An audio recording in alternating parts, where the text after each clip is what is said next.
Welcome to Human Risk, a podcast dedicated to the understanding of human behaviour as a risk. Here's your host, Christian Hunt. Hello and welcome back to the Human Risk podcast. On this episode, I'm looking at misinformation and what we can do to prevent it from spreading. To do that, I'm joined by Professor Sander van der Linden of Cambridge University, whose new book, Foolproof, Why We Fall for Misinformation and How to Build Immunity, is about to be published. As the title implies, Sander has been studying why misinformation, including things like conspiracy theories, is something we can all fall prey to. But he's gone further than just exploring why the human brain is attracted to it, and also found a way of stopping it from spreading. In our discussion, we explore how Sander became known, to use a term from Harry Potter, as Cambridge's teacher of the defence against the dark arts, and also what he's learned from his research. I'm interested in this because if we've got wrong ideas in our heads, then our ability to make good decisions will obviously be impeded and we'll get more human risk as a result. If we can stop that from happening, we can get people to make better decisions. Before we begin the show, a reminder that you can now pre-order my new book, Humanizing Rules, Bringing Behavioral Science to Ethics and Compliance, via the link in the show notes. If you do that from your bookstore of choice, you'll get access to exclusive content and events. With that said, let's get into this really fascinating discussion. Sander has an amazing way of communicating complicated science in a really engaging way. So please enjoy, as I know you will, my discussion with Professor Sander van der Linden on misinformation. Sander, welcome to the Human Risk podcast. Pleasure to be on the show. I'm really excited to have you here because I came across you a few years ago when you presented on the research that we're doing, and I'm thrilled that you've now written a book. And I thought maybe to start us off, in your book, you talk about yourself using a Harry Potter reference as Cambridge's teacher in the defense against the dark arts. Can you talk a little bit about what that means and how you came into that role? Yeah, it kind of started out as a joke, really, from the university, because when I was first getting into this topic, I started giving a lot of talks about, how to help people spot fake news and misinformation and how to protect ourselves from the increasingly dark arts of manipulation, including, more nefarious forms of persuasion and other scams that people might fall prey to, including misinformation. And I think one of the colleges, or in fact, I think it was a library, one of the libraries at Cambridge, picked up on this and started joking that they're going to host Cambridge's Defense Against the Dark Arts teacher today for a talk. And I think people thought that was so funny that it kind of took off from there. And so every time I gave a talk at Cambridge, they would joke that the defense of the dark arts teacher is coming around again. As the research was getting more traction, we started developing these interventions and games quizzes to help people spot manipulation and misinformation. That kind of became a running theme. And I guess it fit well because people have this awkward impression of Cambridge already. And then at some point, my students alerted me to the fact that the defense against the dark arts teacher that doesn't really survive all that long in that post. And so it seems to be a more precarious position than I thought. But, I'm still here and I'm on the podcast. I love that. It made me smile as well, which is it was a nice thing when you're talking about a subject of this level of seriousness. But so that's just an unofficial title. Can you tell us a little bit about the research that you do and what inspires you to do that? Yeah, so that was kind of the unofficial story. The research that I do is really based on the idea that as a psychologist, I've always been interested in the process of how people become persuaded of all sorts of ideas and information and how that works. And then at one point, I started realizing that the antidote to that is really trying to reverse engineer the process. And so I started becoming interested in studying persuasion, not really to persuade other people, but to give people the tools to withstand persuasion, because we've sort of dissected its DNA and the core building blocks of how people become persuaded by ideas. And it's kind of, I'm not sure if your listeners will be familiar with Bob Cialdini's book, Influence, which is the 6 principles of persuasion, which is very popular in behavioral science. And Bob, who kindly give a quote from the book, really liked the idea that these are really the 6 principles to help people become more resistant to nefarious persuasion or bad persuasion, which includes, misinformation, disinformation, propaganda. And I first started studying this more systematically. This was before Trump. uh, we were trying to figure out the tactics that are used in disinformation campaigns. And I came across this book called Merchants of Doubt, which was a book written by Naomi Oreskes, who's a science historian at Harvard. And she kind of documented these tactics that are used over and over again by actors to try to sow doubt about, mainstream science and scientific consensus on a whole range of issues. And it just alerted me to the fact that there's these discernible tactics that are just being recycled over and over again to dupe people. And this goes back all the way to, let's talk about the vaccine issue, that this RNA vaccine is going to change your RNA stuff. The more research I started to do on this, I realized that there's actual images from Edward Jenner's time on during the 1800s and the smallpox vaccine, that people were floating propaganda that it was going to turn you into a human cow hybrid. And there were pictures of cows coming out of people. And uh, I realized that, it's the same technique, but it was used in the 1800s, using paintings. And now we see some of that same stuff happening online. And same with climate change. And so that kind of motivated me to start studying the larger techniques that are used to dupe people, and then to design interventions to try to help counter that. So that's kind of where my interest came from. And the thing I find fascinating about it is this isn't just sort of people believing stupid things. As you point out in the book, this is serious stuff that kills people, has a major impact. And that's why I think the comparison that you make with the virus is really interesting, because it isn't just sort of, someone believes in idiotic, so aren't they slightly foolish and maybe buy a product they don't really need. This is like stuff that is genuinely killing people. Yeah. And it's interesting because people often think that, I don't believe in obviously fake news. And I think what we're often missing is that, sure, the sort of obvious fake news stuff isn't really the biggest problem. Most people don't believe that the earth is flat or that there's lizard politicians out there. Well, although there's an increasing amount of people who are endorsing the lizard theory, but overall, that's really not the problem. The problem is the more subtle manipulation of news media and techniques that are used that people may not be aware of. They're more subtle, to polarize people, to get us riled up, to get us to do stuff, create conflict in online discussions and society, to influence elections, democracy, public health. And as you said, in some cases, it has gotten people killed. Been mob lynchings in India that, were really jump started by rumors of that were untrue, but they were tapping into pre-existing issues and sentiments that were going on socially and politically in those regions in India. Here in the UK, people have been setting phone masts on fire because of 5G conspiracy theories. People refuse dying in hospitals because they refuse COVID treatment. So yeah, it can be very serious. And relatedly, people sometimes think that the viral analogy is sort of just a cute sort of analogy, but I try to develop in quite a bit of depth in the book, because if you look at how it works, misinformation affects our basic perception and cognition and reasoning. It's actually pretty analogous. Viruses, they hijack a cell, they take over the cell sort of machinery and reproduce themselves. It kind of works the same with information. It takes control over people's thoughts. And in the book, I give examples of how our very basic perception can become distorted based on the beliefs that we have that might be influenced by misinformation. So actually, just things that you would assume everyone agrees on can be distorted by false information.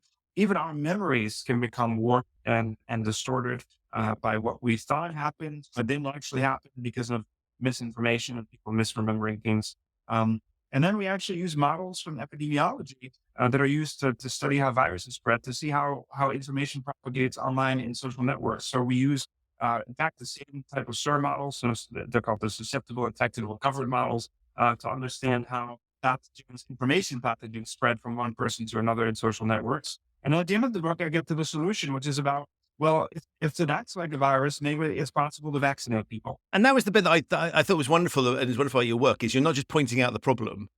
We all intuitively know there's an issue, but I was reading the book, I was sort of thinking, my normal way of reacting is, well, these people are idiots, right? Who haven't thought things through properly and they're easily susceptible. That would never happen to me. And what you rightly do is, no, the way the human brain works, right, is that we're all susceptible to this particular thing.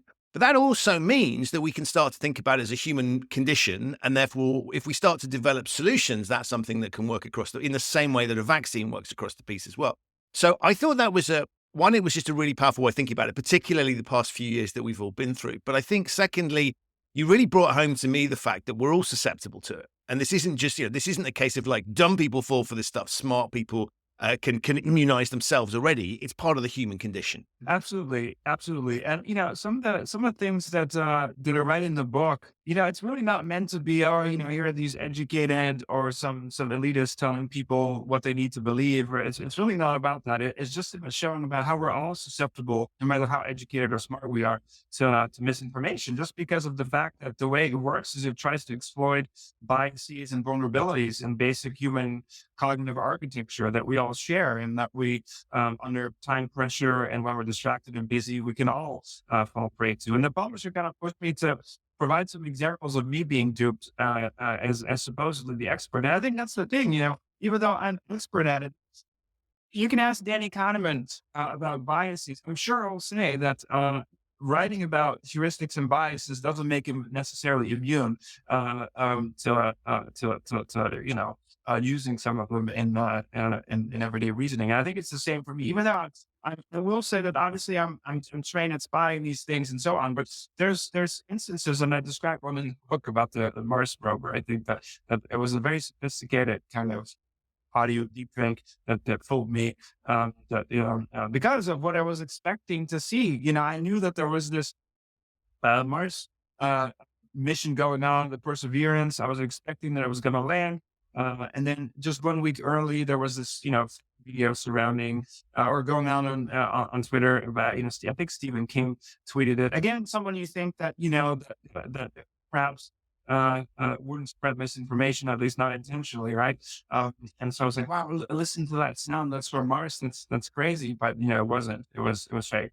Or it was from a different rover at a different point in time. And so it wasn't live and it wasn't from that mission. And so, even an expert can be duped because, I wasn't in the position and didn't have the time to really look at it and investigate everything. When I did so afterwards, I found out, and I was like, oh yeah, I should have been more aware of that. But I use heuristics. The source comes from, in fact, it was my wife who will send me the link. And so, the information comes from trusted sources, you think.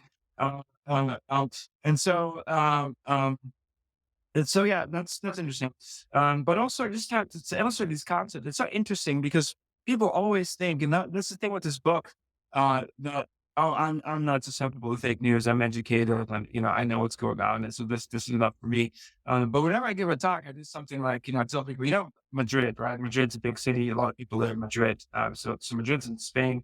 And it's the most populous city in Europe. So, we have a lot of big cities in Europe, but Madrid is the most populous city, which is a city in Spain. And a lot of people live in Madrid. And then 5 minutes later, I say, remember that story I told you about Madrid? That was total bullshit. It's not the most populous city in Europe. But now every time people hear Madrid, they're going to be like, oh yeah, there's a lot of people living in Madrid. It's the most populous city. And that's just because of how the brain makes associations and how things fit into our knowledge network. And it's very difficult to correct once you've made that association. So hopefully I haven't done your listeners any injustice by repeating this. But so I try to illustrate these things that, it's really very basic. And we can do this in the lab all the time with very smart people. And so fooling people becomes sort of part of my business as a way to try to protect people against this by, uncovering the magician's trick, so to speak. I was reflecting on sort of, well, how would one, to sort of avoid that? And the answer is, it would be exhausting not to, right? If you were having to second guess every single thing you were being told, we wouldn't get anything done, point one, but it would just be exhausting. So to a certain extent, it's just a natural function of, I guess, the world that we're in and the information overload that we have and the number of decisions that we're having to make. This stuff is going to happen, right? Absolutely. And it's called the truth bias. So people have a truth bias, which is not where we just think that most of the time stuff we encounter is accurate and true, because it would be too exhausting to second guess every bit of information that comes your way. So our default state is just to assume that information is true unless we receive a cue to question it or think otherwise. And from an evolutionary standpoint, that makes total sense because how else are we going to navigate the world? And so we just assume that most things are true, which works if you're in an environment where misinformation is extremely rare. And I wouldn't say that for most people, most of their diet is misinformation because we know that's not true. Uh, but the amount of misinformation and the way that the online infrastructure now operates is that we're all more fragmented. We're all exposed to more of a mix of different types of veracity of news.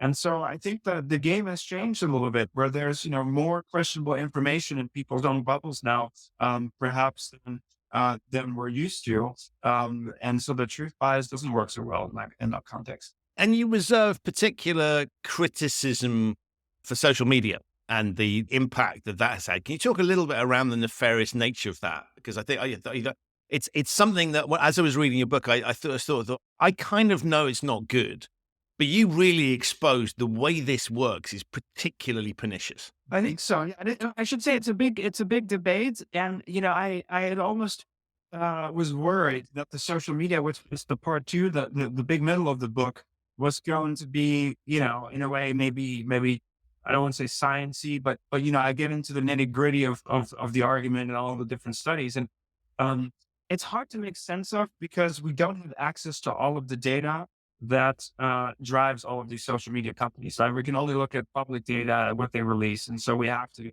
almost reverse engineer things and create a snapshot. But from what we can see, I think there's definitely reason to be concerned. But just to be accurate, I think there's plenty of people who bring counter arguments, right? Who say, well, how can you know that people don't just bring their own biases and their own politics to social media, rather than social media causing people to be biased one way or another? And that's a great question. And, constantly that's very difficult to disentangle because at this point in time, it's almost impossible to randomly assign people to never use, or someone who's never been exposed to social media, right? Versus someone that we just, plant on social media. But there are these case studies, there are anecdotes of people who actually were not really active online and then became consumed by misinformation and then go out and harm other people or go into comment on with that anti-assault rifle because they've uncovered, or, burning 5G phone masts. And so there are these cases. But if you look at the population level evidence, there are some things to be concerned about. I think one is just the sheer velocity with which information can spread. And that's the obvious difference between now and the pre-social media age, that the rate at which information can reproduce itself, both accurate and non-accurate. But if you look at the studies, what they find is that the incentives on social media are such that they actually promote they promote a kind of chain of propagation that is faster and deeper for non-accurate information than it is for accurate information. That isn't always true for everything, but from what we can see, for the most part, misinformation, manipulative information, polarizing information is what's getting the clicks, it's what's getting the shares, it's what's being shared at a higher rate than accurate factual information. Why? Because if you look at the fingerprints of misinformation, what gets clicks and engagement, it's often more novel, it's more emotionally shocking, it's more polarizing. And that's the sort of stuff that's rewarded on social media. And that's what makes me worried, is that it's creating this type of climate where negative engagement with bad content gets rewarded. And Facebook even showed that the surveys show people don't want that type of content to be rewarded, even though it is. And that can lead people into echo chambers and filter bubbles. And that's all sort of separate discussion. And so, the difference between the two and how many people are stuck in an echo chamber. But I think it's enlightening. So if we all think about the fact that the information that we're exposed to. So if I think about my own echo chamber, I follow a lot of scientists on Twitter. My wife follows a lot of journalists and politicians on Twitter. we're in totally different echo chambers. When we discuss news, there's stuff I haven't heard of that she's picked up because she's following, these breaking stories and so on. And I'm deep into academic tweets about studies that only people think are interesting, right? And so even though people say, "Oh, well, what's the evidence for this?" I think it's obvious that if we look at our own media diets, that we're much more fragmented, and I think that's problematic in terms of the information that we're exposed to. Partly because it's not conscious or self-select into it. Sure, social media companies say, "Oh," but it's not us. People self-select into these echo chambers where their own opinions and their own preferences are just reverberated in an closed sort of online space. But that's partly true. I mean, we opt in, but then there's algorithms that reinforce that. And so that, that's, I think, what makes for a dangerous cocktail that people, might initially opt in because you select who your friends are on the social network, and that creates what information you're exposed to. But that's not a fully honest explanation, I think, because when you go on social media, who do I follow? I get recommended people all the time. The algorithm recommends people to me. It recommends content to me, and that partially makes up my network. And so I think it's this combination of what the algorithm is recommending to us, what it's showing us, what it's prioritizing, which is completely non-transparent to people who use social media. And so it impedes our ability to curate our own content in a reasonable way. And so, yeah, that's why I think that's problematic. And even though it's true that not everyone is in an echo chamber and filter, social media companies aren't responsible for all the bad things that are happening in the world. I think that's obvious, right? There was polarization before social media. We had issues before social media. There was misinformation before social media, but they're not really helping to solve the problem. And in fact, sometimes exacerbating it, and often trying to correct things too little, too late.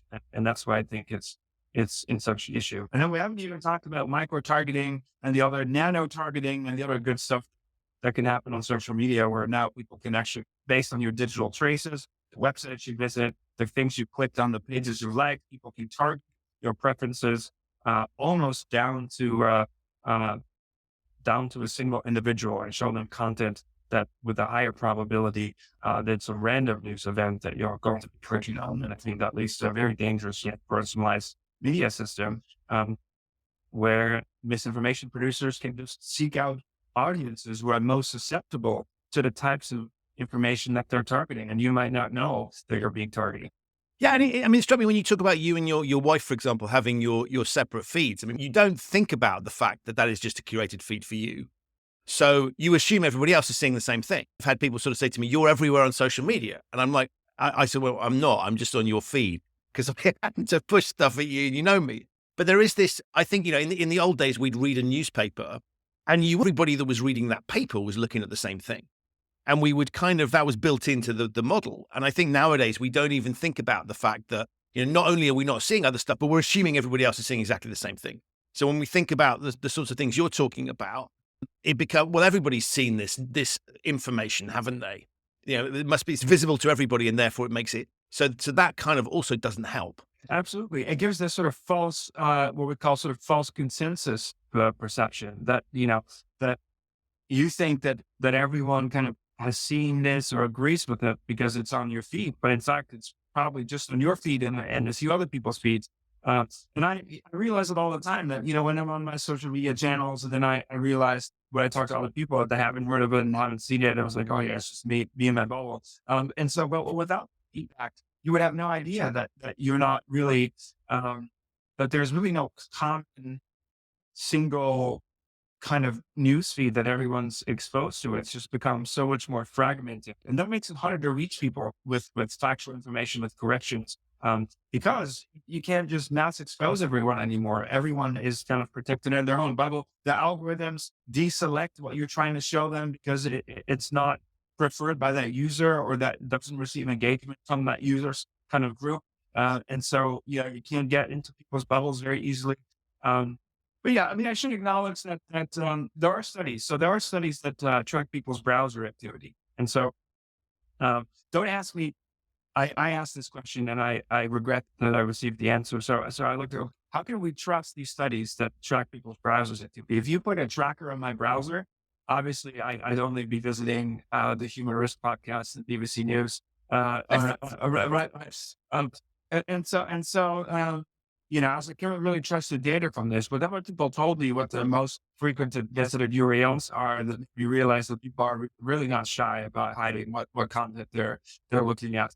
From those studies, we know that on their own, people are pretty good. So they go to a whole variety of websites. Most people don't actually have news media as the primary news diet. So a lot of people will directly go to the news websites and sort of read. And so that's pretty good. So if you look at liberals, conservatives, there's a pretty good overlap in the browsing activity that, on their own, people are doing pretty good. But then the difference comes from recommended engines, search engines, social media. There's where you see that it becomes much less diverse, much more polarization, much less overlap, much more fragmented, and much more potential to be exposed to misinformation. And that's not purely causal, but that makes me more confident that the problem is actually partly with the technology. And it's much broader than just Twitter and Facebook. If you look at Amazon, for example, and this is interesting because this is similar to YouTube. It's not so much. It used to be the case, though, that if you went on YouTube or a platform like that, they would recommend just outrageous content to you. That has sort of happened in the past, but they fixed that problem. So it's become a bit more moderate. But when you search out something dodgy, that's when they trap you in the rabbit hole, and there's a higher probability of them being recommended similar content, and then you go down what we call the rabbit hole of increasingly more extreme content. And that's still happening. But the same is true on pages like Amazon. And I was interested to learn about this. So when you search for, let's say, an anti-vax book on Amazon, then Amazon's not recommending anti-vax content to people randomly. But when you search for it, then you get bombarded with all sorts of pseudoscientific alternative medicine recommendations. Then they trap you in this echo chamber, and it becomes difficult to get out of it. And I think that's the concerning interaction between people's choices and technology. And we don't know why people are searching it. Maybe they've been misinformed. Maybe it was curiosity. Maybe somebody said, mentioned that they should look for it, or maybe they honestly believe it. But there's some interaction there. Wow, that's I'd always thought of the Amazon algorithm as not being very good on the basis it keeps recommending. You've bought a trampoline, buy another one. I'm like, I don't need more than one. But that's a really interesting way of looking at it. I hadn't thought about that. On the one hand, you can argue, well, that's just the algorithm. It's sensible, right? Because if you're interested in a particular topic, I'm going to show you more things. You buy a printer, of course, you're wanting a paper and toner as a logical thing. And so you can sort of see there's an intellectual argument that goes, well, we're just delivering what people want. Absolutely. But what you're pointing towards is a need to regulate this, I guess, right? It's because it is potentially so nefarious, and we don't have visibility over what the algorithms are doing. Is that where you sort of end up? Yeah. And that's a great point. I mean, social media companies do say, in some aspects, we just give people what they want, right? It makes sense if they're watching this, it makes sense for us to recommend similar content. If it violates our user policies, right, hate speech or anything like that, we remove it from the platforms. And if people want to live in bubbles, you choose your own friends online. If you want to have a diverse friends group and see diverse news, then you can do that. So I do think that we have to be a little bit reasonable and not just shifting, the blame completely to social media companies. But what I think needs to happen is, as you said, is the issue of transparency.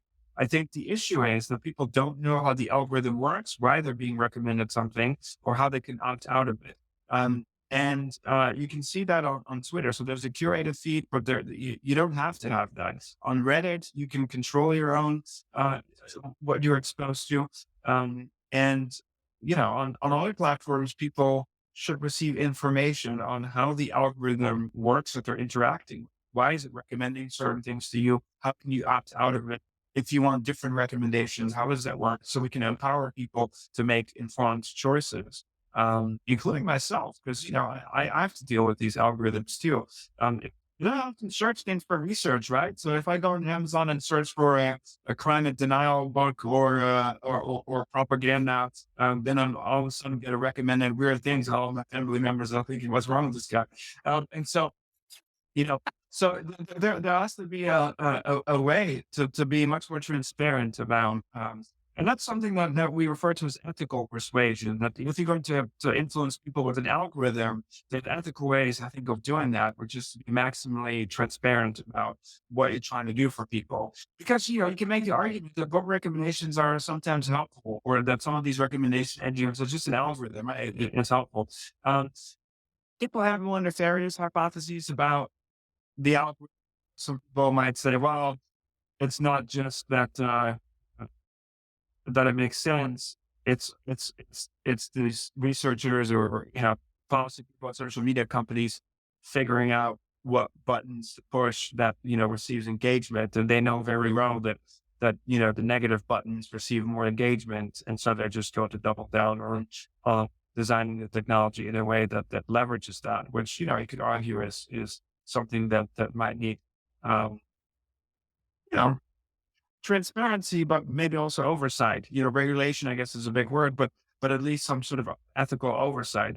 And you can't really, obviously, if you have a company setting up its own oversight board, it's not very credible. All right, you need to have we have independent watchdogs, and so we all know what's happening with a billionaires running its own social media platform, and the thing to me is that, and that's so interesting, is if you purport to say, oh, the mainstream media, this, that, Twitter is going to be the future of media, and you're not going to be influenced here by all the propaganda. And then the next thing you say is you have to vote for this party, because that's what I recommend. Then, it's just a wild, wild west, and there's no, and so EU has very different regulations than the US. And so, that's it's been interesting sort of back and forth. And I know Mark Zuckerberg said that they welcome regulation if the regulation is appropriate, whatever that means, right? And so, I think that they're realizing their problems. They're obviously not going to regulate themselves. And so it's been interesting. I think the ultimate, answer is that, people need transparency. We need to know how these algorithms work, but also the research that shows that people don't want that type of content. They don't want to be engaged in those ways. And so I think there should put impetus on those companies to change the incentive structure of social media. So we did this one study where we looked at millions of tweets on both Twitter and Facebook. We looked at what gets more engagement, what goes viral, stuff that's emotional, which we already knew, stuff that is negative. But in particular, what we found was this book called Outgroup Language. So kind of dunking on the other side is what receives real engagement, because it creates polarizing discussions. It feeds into misinformation, and the algorithm just picks up on a lot of conversations and a lot of engagement. The response from Facebook was, oh, that's not how it works, and that's just a Trump era finding, and our business doesn't thrive off of extremism and polarization. There's some nuance to it. We don't know everything because we don't have access to all the data. And certainly maybe, during the Trump era, there was more polarization. And as we said, there was polarization before social media. But what we do now is that the incentive structure on social media is not to promote accuracy and constructive conversations and facts. And I think they readily admit this. They say that that's not the purpose of social media. It's that promotes conversations people want to have. And so we need to figure out what's a healthy balance between the types of content that people want to see and what we're being recommended and provided based on our user behavior. But I do want to stress to people that this idea that, oh, it's just your own choices is kind of a misleading narrative, because your choices are at the same time being influenced by the algorithm in unknown ways. And so what you see, what you can select from, is a restricted set determined by the algorithm. And so it's difficult to disentangle. The last thing I'll say is, I work with a lot of social media companies. I try to help them fight misinformation, WhatsApp, Facebook, Google. And so, I know that there's a lot of good people there trying to do their best at countering it as well. But, there's this trade-off between we've done all this work, we've created all these interventions that they can scale on their platforms. But then, it also becomes easier for them to say we don't need regulation because we can empower people to discern facts from fiction. And that's not really how I'm thinking about it. I'm thinking that yes, we can help people, but we also need to hold the companies accountable at the same time because we attack it from both sides. And that takes us nicely to the concept of pre-bunking, because one of the things I love about your whole line of research is that the natural logical thing was that, well, if somebody's come up with, they've concluded something that's wrong, that's something that's dumb, they've fell for a conspiracy theory. Right? The best way to deal with that is we'll just point out to them why it's inaccurate. And your analysis basically says we need to do more than that, right? Because this stuff sticks. And so you've come up with this idea of pre-bunking. Can you talk a little bit around the D versus pre? Yeah, absolutely. And so, this is what's this guy going on about? We haven't defined pre-bunking or inoculation yet. And so the idea is that, sticking with the viral analogy, that just as the body can be exposed to a weakened or inactive strain of a virus to trigger the immune system to produce antibodies to help fight off future infection. It turns out you can do the same with information.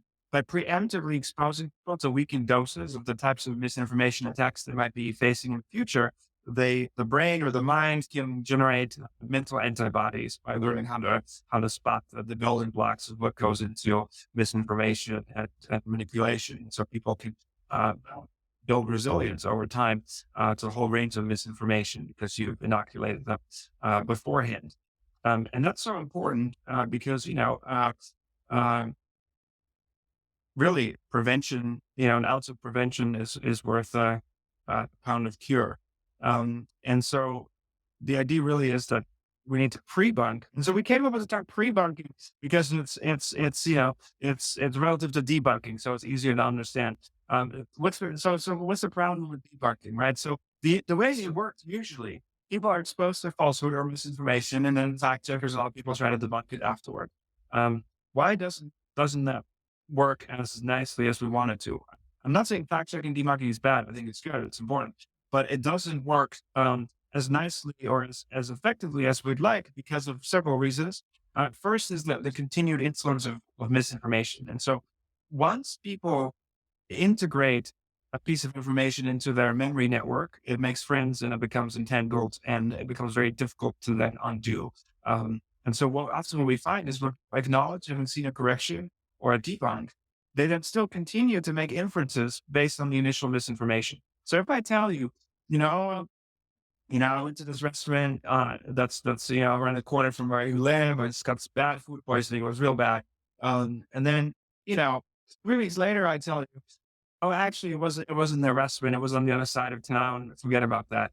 Every time you're going to pass that restaurant, you're going to think food poisoning, even though you've been told that it's incorrect. Right. And so that's the continued influence. Another example is in the legal system, the judges who, when the jury is not supposed to hear something about a case in the media, and then the judge tells them, disregard that. You can't unring a bell. And that's the difficulty with debunking, that you can reduce some of the effects, but you can't really unring a bell.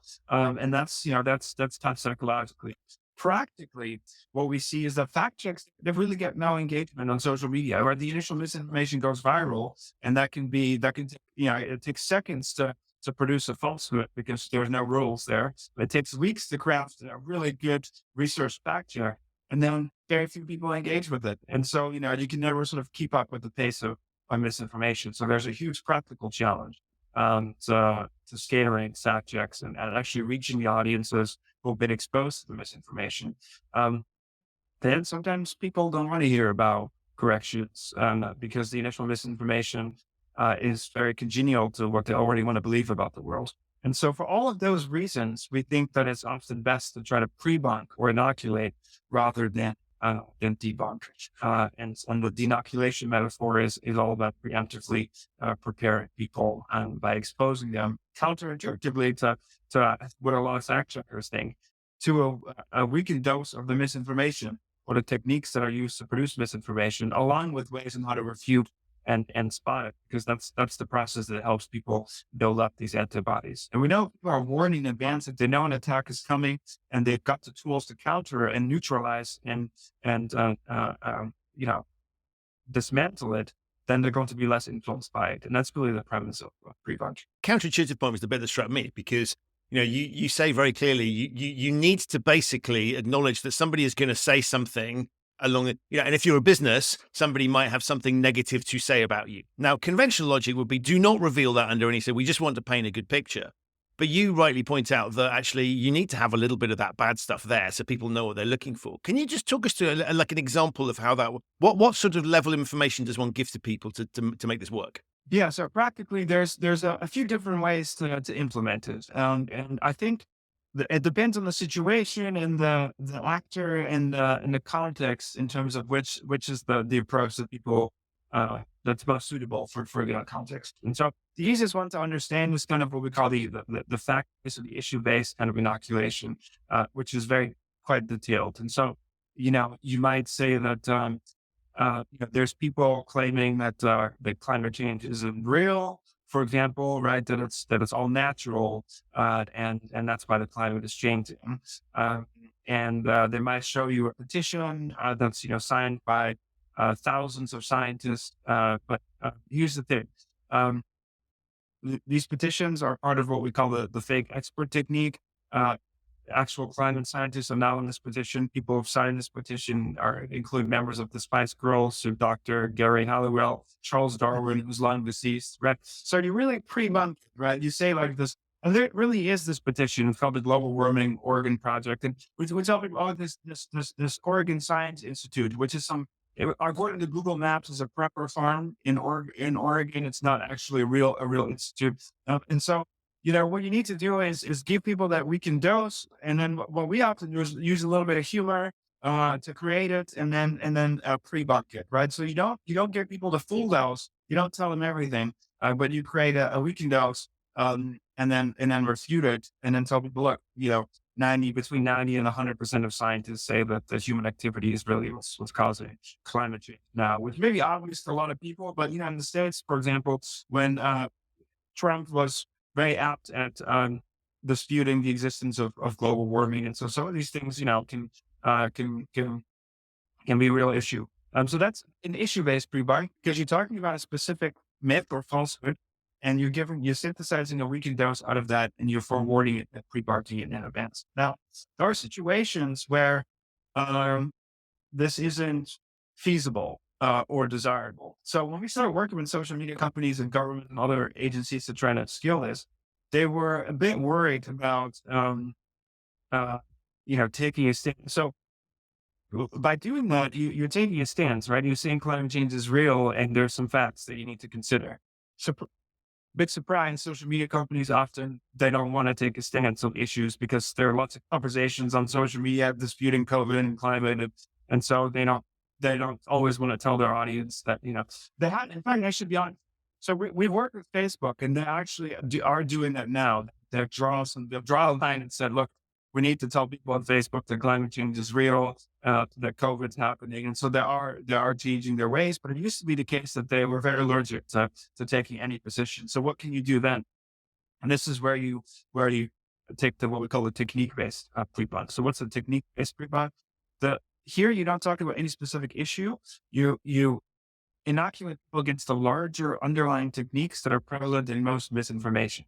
So what's the trade-off there? The trade-off is that you can't guarantee 100% that the specific issue that people are exposed to, leverages the technique that you're inoculating people against. But because we know that a lot of misinformation uses the technique, there's a high chance that people will be inoculated against every piece of misinformation that happens to make use of that technique. So it's a broader scale vaccine, but that also means that because you have this broader spectrum immunity, that you can't target a single myth, with the highest level of precision. So there's a trade-off there, right? So if you scale it up and say, we're not going to talk about any specific issues, we're just going to inoculate people against techniques, then you have broader reach, but you can be as specific. So let me give you an example. Some of these techniques include conspiracy theories, polarization, using negative emotions to cause outrage, impersonating celebrities or fake experts, trolling people, scapegoating groups and blaming them, Chinese virus, quote unquote. And so there are a lot of these techniques that we've documented that are used over and over again. And the way that we've done this in practice, for example, with Google, to give people a real example, is a technique called false dilemma or false dichotomy. And this is specific to a particular context. So on YouTube, you don't have news headlines, right? But you have videos. One of the problems on YouTube is all of these gurus using particular rhetoric to get people to become more extreme in their ideologies and in their views and endorse all sorts of nonsense. And one of the techniques that a lot of these gurus use are false dilemmas. And so the way it works is that they will give people two options and pretend there's only two options, when in fact there's more. And it's a kind of a framing technique used to pressure people into a particular policy option or point of view. So, for example, this was very common on YouTube when ISIS was trying to recruit people into their extremist organization. They would say, either you're a good Muslim, or either you're part of IRIS. This is going well with the with the example. Let me restate that. So either you're part of ISIS or you're not a good Muslim, right? And so that's the false dichotomy, right? And so that's what extremists use to get people on board. Either we address the homelessness problem in our country, or we tackle immigration, right? And then the narrative will often be like, oh, we can't do anything about immigration because we have domestic problems. You can do both, right? There's nuance there, but these are this is the subtle manipulation, right? The false dichotomy. So how can you inoculate and pre-bunk this technique without talking about immigration, without talking about, hot button issues, Brexit or climate or COVID? The answer that we found was Star Wars. And so what we did was we created a video, an animated video that was about 30 seconds. And we showed people a clip from Star Wars. I think it was Revenge of the Sith, where Obi-Wan is talking to Anakin Skywalker. And I think Skywalker says, you're either with me or you're my enemy. And then Obi-Wan says, only a Sith deals in absolutes. And so, and then the narrator uses that as the prime example of a false dilemma. And we kind of wrap it around the Star Wars theme and illustrate to people. And that's the weakened dose. But in this case, it's a completely inactivated strain because it has no risk of giving people any idea or touching on any hot button issues. Most people like Star Wars. And so I should say most people, there's probably people who don't like it. But that's, we pre-tested this with Google. We got some, they did this with millennials and Gen Z. We got some feedback that we were, Star Wars, this must be intended for old people. And so, I was like, they're still doing Star Wars, right? So I was like, can't be that old. But anyway, but then we test people, right? So we did this experiment actually on YouTube with the corporation of Google and social media companies. And we did a campaign with millions of people. And then we actually exposed them in the ad space on YouTube. So we inserted this on the ad space, the annoying ads you can skip on YouTube. That's where the pre-bot would go. And then we would give people an actual quiz with a headline that poses people with a specific false dichotomy and a few of them, and then ask people if they can recognize a technique. And they were able to then identify and find that content less reliable because they now know and make use of that technique. So that's a risk-free weekend dose. But it's obviously not specific as giving people an actual weakened version of the type of myth that they might encounter in the future. And so that's the trade-offs that you can make. And that's the last thing I'll say, because this was quite a story, I guess. But the last thing I'll say is that sometimes it is okay to monitor. You were saying we're talking about businesses. I give this example of Wayfair in the book, right? So I was asked to join a meeting with Wayfair. I thought this was bizarre. Yeah, tell this story. This is amazing. Super bizarre. And so, I was like, what is happening? And so I uncovered actually that there's, businesses and corporations, they had not been aware. Well, I'm not sure, but they didn't really seem aware of the risk of misinformation to their business and to their bottom line and to share prices. Because, a false story about your product can tank a share price. And then if you're not prepared preemptively, if you don't know what to do about it, that can be really harmful. And so Wayfair was caught off guard by this conspiracy that apparently there were young girls that were being trafficked inside of their furniture. So Wayfair is a furniture company. And what happened was that they were selling this furniture that seemed unreasonably high priced. And when people put the product number in a Russian search engine, pictures of missing girls would come up. And this is how this conspiracy got started. It's part of this sort of satanic pedophile ring, QAnon stuff. And they just became involved in this wave of accusations that they were pedophiles and smuggling little girls. And you think that a company would never be subjected or exposed to this kind of ridiculous stuff, but they were just hit by this out of nowhere. Um, and it turns out that there was some fluke uh, in the search engine. If you put in any string of numbers, it would turn up the same photos of missing girls. But that's besides. And so I kind of talked to them about it. And they gave me the same story that I hear uh, all the time. Is that all our customers weren't sufficiently aware that we're an ethical company. Um, and I don't think, and that's kind of the same as a lot of earlier work that was done where people wonder, oh, people are duped by misinformation because they weren't aware of the facts beforehand. People aren't educated about, let's say, how climate change works. Maybe, but I think the more prudent point here is it's not the case that people don't know you're ethical, that they don't know the facts, it's that they weren't prepared mentally for this kind of attack, for this specific kind of attack. If you had provided people with a simulation in advance, a weakened dose, if you had inoculated them against a specific type of technique or rhetoric, then they would have been more immune. You can bombard people with all sorts of general science facts, but that's not going to protect them against a specific misinformation attack. Yes. But then the right person was like, yeah, we can't go around and inoculate people and tell them that, they might hear a story about missing girls in our furniture, because that seems pretty risky. And so in that scenario, I would agree that there's some value in monitoring a crazy story like that, right? That if you have the social listening type of capabilities, you might want to see if something is taking off or not. If it's taking off, actually, then people are going to be exposed anyway. So you do want to inoculate people. If it goes nowhere, then yeah, you don't want to risk, obviously, exposing people to a weakened dose that they might otherwise not be aware of. But then there's always the completely neutralized pre-bunked. And so in this case, I kind of recommended the idea that you can pre-bunk against the satanic pedophile ring technique, which is the general conspiracy, Pizzagate, and so on. And so, there are these larger techniques, conspiratorial narratives that you can inoculate people against without reference the specific stories about pedophiles and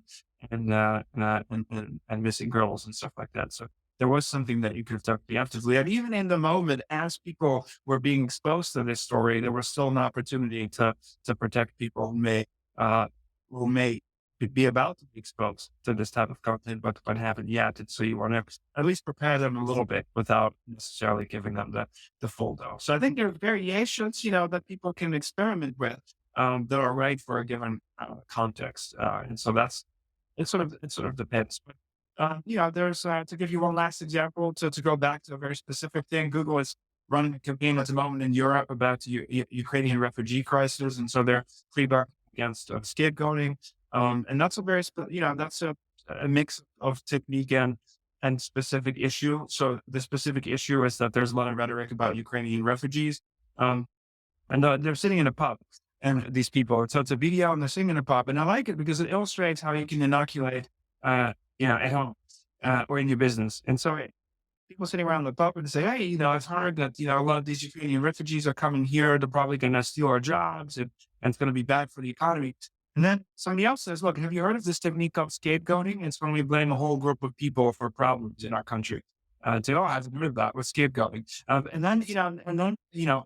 So that's a mix. And so are you saying that refugee, and so you're not saying anything specific about refugees, but you're focusing on the scapegoating technique, which is used in a particular context. And so that's kind of a trade-off between, tackling the specific issue, but keeping the inoculation at the technique level so that you don't have to make statements about what's true or not, but you're just focusing on techniques that are used in a whole lot of different types of scenarios. Fascinating. Wow. Thank you for all of that. And I mean, it strikes me that this is the sort of thing we should be teaching kids at school. And at a time, the UK government's talking about teaching people maths to the age of 18 and focusing on that, I think for political reasons. But when we think about that, I mean, this is basic critical thinking. This would be something I presume you'd be in favor of sticking on the curriculum so that everybody had this at school. Absolutely. Yeah. I think often, in a way, education is the ultimate inoculation, but education takes a lot of time. And a lot of traditional education, though, is to be honest, it's kind of boring. A lot of media literacy is about, stepping into the shoes of an investigative journalist, or thinking about facts, or lateral reading, open another tab and fact check sources. And some of the interventions we developed are fun games. They're kind of edgy. Step into the shoes of the dark arts teacher and sort of uncover the nefarious things that are happening, or animated videos. We try to make it fun. We try to engage people in a way so that it doesn't feel like learning. It doesn't feel like education. It doesn't feel like you're being lectured to. And that what we call active inoculation, people can experiment on their own in a sandbox, in a simulated social media engine, so that it feels real, that you're actually on social media.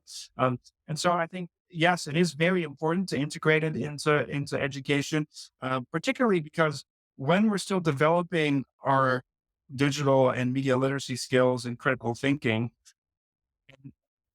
adolescents are often less crystallized in terms of their ideologies and their beliefs. And so the art is fixed in their mindsets about how the world works. And so there's a lot of opportunity there to prepare people to be open-minded, and to think about some of these manipulation strategies, regardless of the context that you may find them in. And so, yeah, I think there's a lot of opportunities to try to basically educate everyone about how to pre-bunk and inoculate. But yeah, the way we've done it is to try to make it fun and interesting and differentiate it from the sort of classical media literacy stuff that is important, but unfortunately often not always that engaging. So yeah, we work with schools and universities to get this rolled out at larger levels. And I like the fact that you've implicitly built in thinking around not embarrassing people.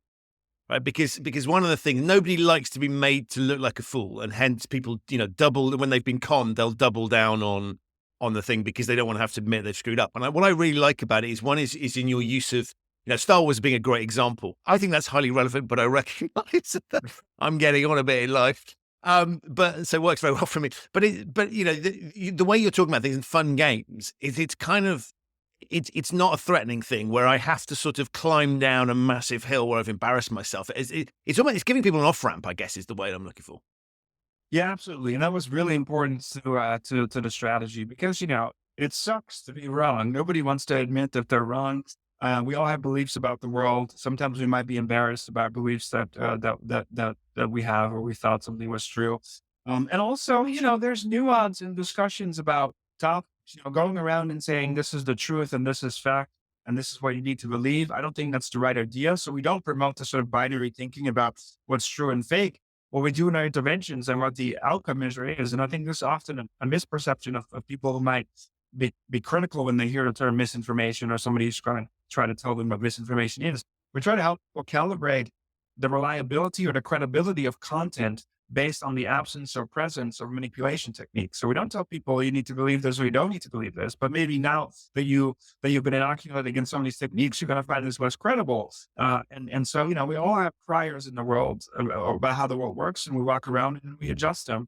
And that's kind of what we're promoting, rather than this sort of idea of what's true and false.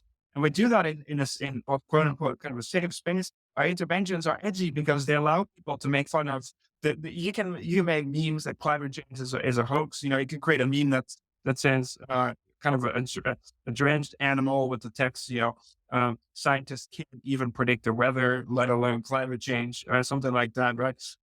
And so you can craft your own path in the game. You can make fun of big corporations. You can make fun of big governments. So we tell people it doesn't really matter. Often the strategy is about polarization. It doesn't matter if you want big government, small government in society. They're going to use the same techniques. And that's what you need to look out for, the sort of polarizing rhetoric. And I think partly, if I have to attribute something to the uptake and success of our interventions, is that people don't feel threatened by them. And I think that was also the purpose, just to make it comfortable and interesting for anyone willing to learn about these techniques without having to feel judged about what to believe. Wow. As I knew it would, the time, Sander, has absolutely flown by. So I want to just say thank you so much, firstly, for the work that you do, because I think, as we've identified, it's just incredibly important. I sense your work is not done. on the basis that most more Fortunately. of this is an ongoing challenge. Yeah. The book, I think, is a fabulous start. So I'm going to put links to that in the show. It goes without saying, highly recommend, incredibly readable. And I love the fact that you combine deep science with easily accessible stories. So it's one of those books that teaches you a lot, but also you're not lost in the science in there. So a wonderful read. So thank you for doing that. But above all, thank you for being an absolutely amazing guest of the podcast. I've learned a lot and I've enjoyed myself as well. Likewise. Thanks so much. It's been an absolute pleasure being on the show and great questions. Thank you. So that's it for this episode of the Human Risk Podcast. My enormous thanks to Sander for appearing and to you for listening. To find out more about Sander's new book, Foolproof, Why We Fall for Misinformation and How to Build Immunity, have a look in the show notes. There are links there. If this is your first time listening to the Human Risk Podcast, welcome. You can subscribe wherever you get your quality audio content. It's available on all of the major podcasting platforms. To pre-order my new book, Humanizing Rules, Bringing Behavioral Science to Ethics and Compliance, have a look in the show notes. There's a link to that there. And a reminder, if you do that, from whichever bookstore you like, you'll get access to exclusive content and events. I'll be back very soon with another episode of this show. But in the meantime, stay safe, watch out for misinformation, and thank you so much for listening.